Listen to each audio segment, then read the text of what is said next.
আপনাদের কিন্তু ওই যে ক্লাস থেকে একটু জানেন যাবেন না, আপনাদের কিন্তু এই যে সুন্দর করে প্লে লিস্ট করে দিচ্ছে ওই যে কোর্সে, দয়া করে কোর্স থেকে ভিডিও গুলা সব সুন্দর করে সিরিয়াল অনুযায়ী দেখবেন।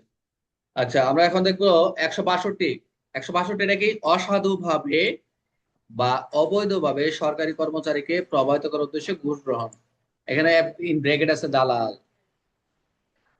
অসাধুভাবে বা অবৈধ উপায়ে সরকারি কর্মচারীকে প্রভাবিত করার উদ্দেশ্যে ঘুষ, দালাল। দালাল প্রভাবিত করে, দালালের সাজা। মূল বিষয়টাকে এখানে আমরা যে 162 খেয়াল করি, সরকারি কর্মচারীকে প্রভাবিত করার জন্য যে ঘুষ গ্রহণ বা নেওয়ার জন্য সহায়তা করে, এক কথা সে অপরাধী। এটাই মূলত দালাল। মূলত দালাল টাউট বাটপার কর্মকাণ্ডে নিয়ন্ত্রণ করে।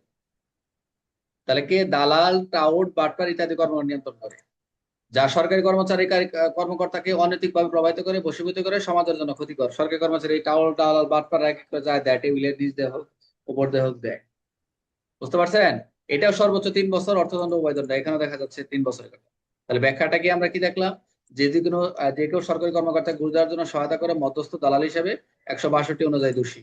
মধ্যস্থ হিসেবে মিডিল ম্যান, সে শুধু অর্থ ঘুষ গ্রহীত না, ঘুষ দেওয়ার সহায়তাকারী সে অপরাধী হবে 162-তে। একজন বাটপার মিডিলম্যান সরকারি কর্মকর্তাকে প্রভাবিত করে ব্যবসার কাছ থেকে টাকা নিয়ে পৌঁছায় দেয়। টাউট সরকারি অফিসের উস্কে দেয় যে ব্যবসার লাইসেন্স দ্রুত হয়ে যায়। দালাল বেআইন কর্মকর্তাকে বিশেষ সুবিধা দিতে সাহায্য, কিছু কমিশন পারিতোষিক নেয়। ফলাফল কি?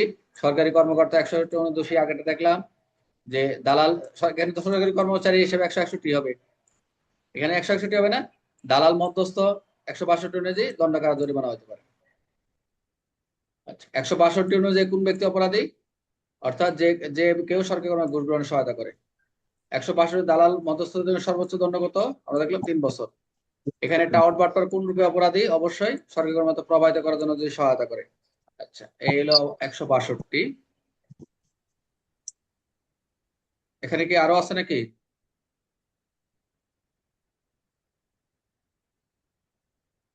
ও, তারপর হচ্ছে আমরা দেখবো 163।